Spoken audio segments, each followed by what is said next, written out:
Eu peço que você se inscreva no canal, que a gente está chegando aqui a 700 mil inscritos. Agora vamos falar do assunto aqui do vídeo, que é os Estados Unidos fizeram uma acusação gravíssima à China. Saiu na capa do Financial Times, ficou o dia inteiro na capa do Financial Times, a acusação do governo norte-americano de que a China iria ajudar a Rússia militarmente, ou seja, não ajudar apenas financeiramente, mas ajudar militarmente a Rússia no caso da guerra da Ucrânia, porque ajudar a Rússia financeiramente ou militarmente está ajudando a destruir a Ucrânia. E aí, a China negou veementemente essas acusações e falou, não, vocês estão querendo impor sanções também à China, nos deixe de fora disso, deixe-nos de fora dessa briga aí, a briga entre vocês aí que começaram a avançar com a OTAN até a fronteira com a Rússia que está ali, diz que está defendendo o seu próprio território e que invadiu ali a Ucrânia. A briga é de vocês, nós chineses não temos nada com isso. Enquanto isso, a porta-voz do governo norte-americano falou enfaticamente, qualquer país que oferecer qualquer ajuda à Rússia será inimigo também da OTAN. E que toda vez que alguém compra algum produto russo, esse produto paga impostos na Rússia e esses impostos são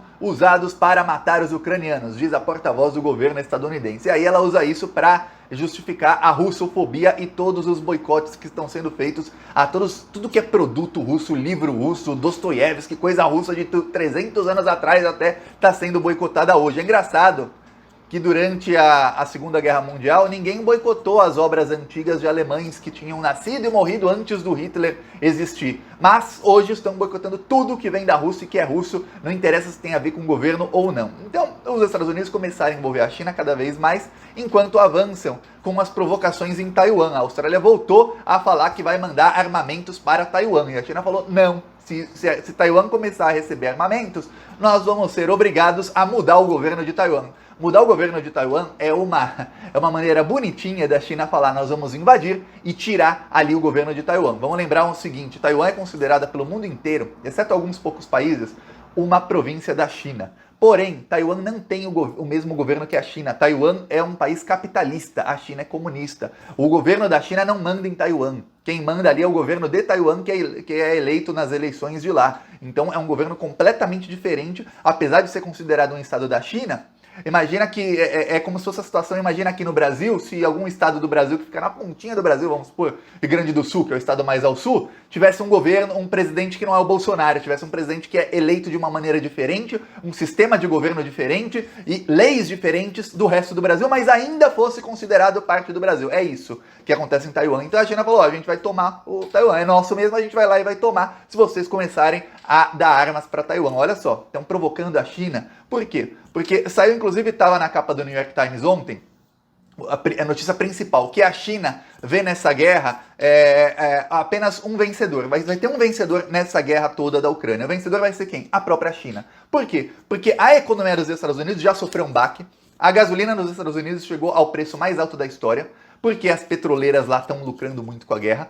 A gasolina e os combustíveis, gás e tudo mais na Europa também chegaram ao preço mais alto da história. Eu mostrei aqui outro dia que lá na Espanha, produtores, pescadores já não estão mais trabalhando porque a gasolina está alta. E aí muita gente, o diesel está alto, eles usam diesel. Aí muita gente até comentou aqui, Thiago, mas é uma greve ou eles pararam de trabalhar? É um pouco dos dois, eles não têm mais condição de trabalhar. Também está tendo greve em tudo que é lugar da Europa, tem muita gente parando de trabalhar por conta disso. E o ministro da Energia da Alemanha, ele falou uma coisa, ele falou, olha, se a gente boicotar tudo da Rússia sem que tenha um planejamento antes, vamos ter pobreza em massa na Europa, algo que não acontecia desde a Segunda Guerra Mundial. Vamos ter a pior crise da Europa do século, será agora se a gente começar a boicotar a Rússia. E aí a Alemanha falou, infelizmente nós dependemos completamente da Rússia. 54% do combustível que é usado na Alemanha vem da Rússia. E aí o ministro da Alemanha fez um alerta lá ao país, que é um alerta desastroso para a Alemanha, que é o seguinte, se a Rússia cortar o gás, ou fornecimento de petróleo, ou de carvão, um dos três, não precisa cortar tudo não, só um dos três, a Alemanha entra em colapso imediatamente. E é engraçado, sabe por quê? Porque eu li várias notícias da mídia norte-americana, eu leio a mídia de todos os lados, e eu falo uma coisa, não confie na mídia, nem de lá, nem de cá, não confie, leia todos os lados, aí você tira suas próprias conclusões. E aí a mídia dizia o seguinte, que a Alemanha tinha estoques até o final de abril, e que se a Rússia fechasse o gás, ou parasse o fornecimento de todos os combustíveis, fósseis ou não, para a Alemanha tinha como se segurar até abril e teria ali um mês para mudar regulamentação para que pudesse receber de outro local. Porém, o ministro da Energia da Alemanha desmentiu tudo o que a mídia norte-americana falou, não temos. O desastre é instantâneo na Alemanha, só para você ter ideia do que vai acontecer. A economia europeia já sofreu um baque, a economia mundial toda já está sofrendo um baque muito grande, os Estados Unidos também. Quem sofre mais é a população.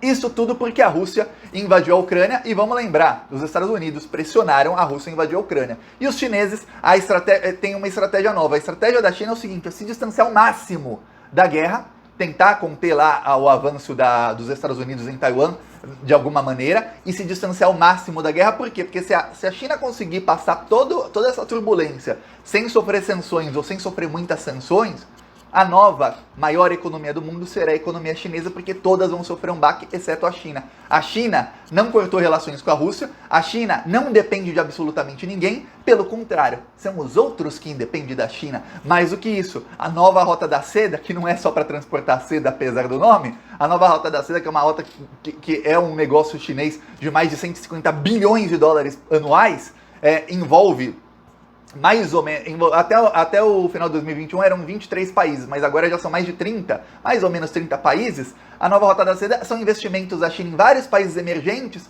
e conforme o tempo vai passando, os meses vão passando, esses investimentos vão dando retorno. E a China está planejando ter um retorno muito grande nos próximos 5 anos, ou seja, a China está para emergir aí como a maior economia do mundo, mas assim, como uma grande potência mundial econômica, com apoio de países emergentes, que são países que foram golpeados pelos Estados Unidos por muitos e muitos anos. Vamos lembrar uma coisa: a Argentina entrou na Rota da Seda, vai ter investimento de 23 bilhões de dólares da China. E aí, olha só, a Argentina, vamos lembrar, nas últimas décadas teve golpe de Estado na Argentina, teve ditadura, tudo isso comprovadamente foi financiado pelos Estados Unidos. Só que no Brasil teve 2 golpes de Estado financiados pelos Estados Unidos. Teve a Lava Jato, onde o Sérgio Moro e os procuradores foram treinados pelo Departamento de Estado norte-americano. E olha só, foram treinados não só para derrubar Dilma, mas para eleger o presidente mais estúpido possível, que no caso era o Bolsonaro. Por quê? Porque quando você dá o golpe de Estado num país e você acaba com a soberania dele, para os Estados Unidos não era suficiente. Mais do que isso, você tem que enfraquecer esse país. Como? Colocando lá um presidente que seja um bananão, que seja uma pessoa muito corrupta e muito burra. No Brasil deu certinho para os Estados Unidos. Colocaram o Bolsonaro, que está destruindo, acabando com o Brasil. E aí, olha só, enquanto isso tudo acontece lá na Ucrânia, olha, a coisa tá feia lá na Ucrânia. O exército ucraniano, a Força Aérea Ucraniana, bombardeou o centro da cidade de Donetsk. Donetsk, no centro da cidade, só tem residências e comércio, não tem nenhum...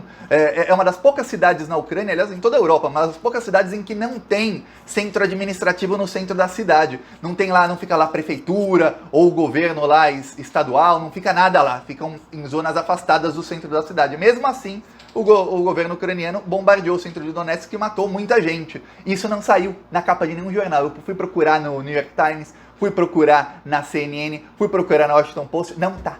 Você tem que dar um Google para achar essa informação de que a Ucrânia matou um monte de inocente lá em Donetsk. O que tá o seguinte: a Rússia também matando inocentes nas outras cidades ucranianas, matando militar, matando inocente, matando tudo. Teve até um brasileiro.